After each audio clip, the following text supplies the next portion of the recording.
Aviation historian and YouTuber Henry Tenby captured the very interesting extraction of the cargo jet Airways 767 out of the mud off the 1,800 feet off of the end of runway 8 left in Vancouver, Canada. Let's check it out.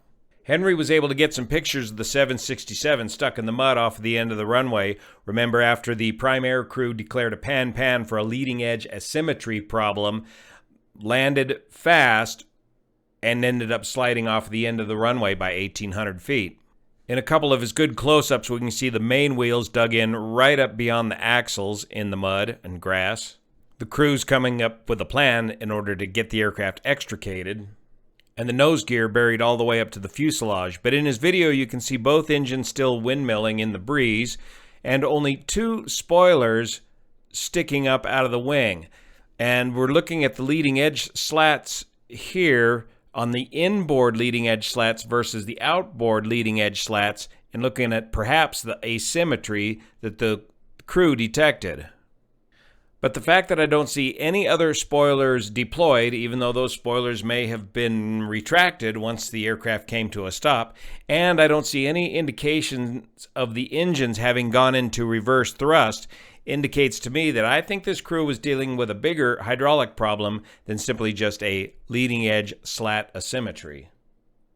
Here's a better view of just the two wing spoilers deployed, no other spoilers deployed, and the possible asymmetry in the leading edge slats.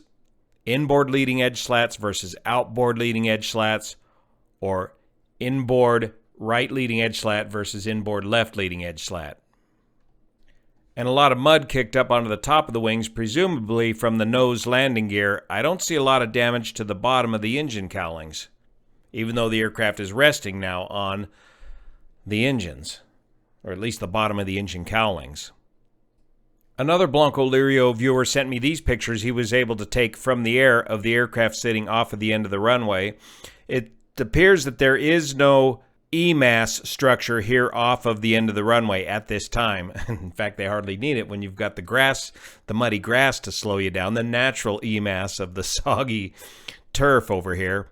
So I believe officials had to build a road to get to the aircraft, and I think that road came through this way. I don't have any pictures of how they accessed the aircraft, but they had to build a road before they can begin to get the aircraft out of there. On the next day, Wednesday I believe it is, Henry was able to get out there and capture him actually plucking the airplane out of the mud.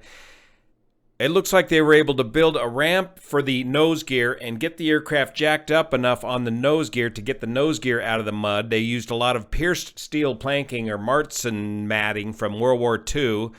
Here's a dump truck full of gravel where it looks like they were able to backfill a ramp in order to get the gear out of the mud and dig a nice ramp to slope it out of there. And then they've got this heavy piece of equipment here.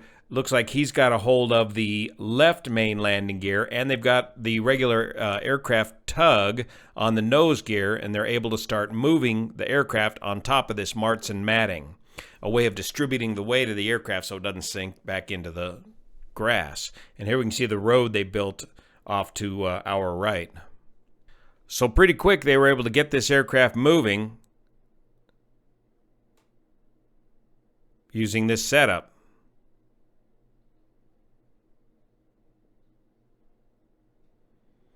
And it is out of here. It doesn't look like a lot of damage done to the aircraft.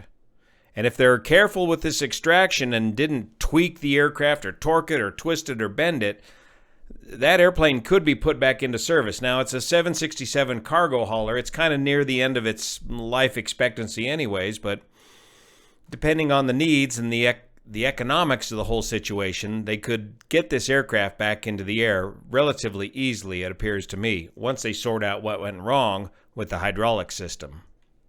Looks like, according to the NOTAMs, runway 8 left, 26 right is back in service with some of the lights out, affecting Category 2 and Category 3 ILS operations. So good job, crews, getting the 767 out of the mud so quickly with what appears to be very little damage.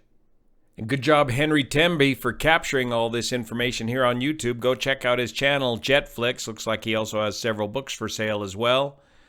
Thank you so much for your support of this channel. See you here.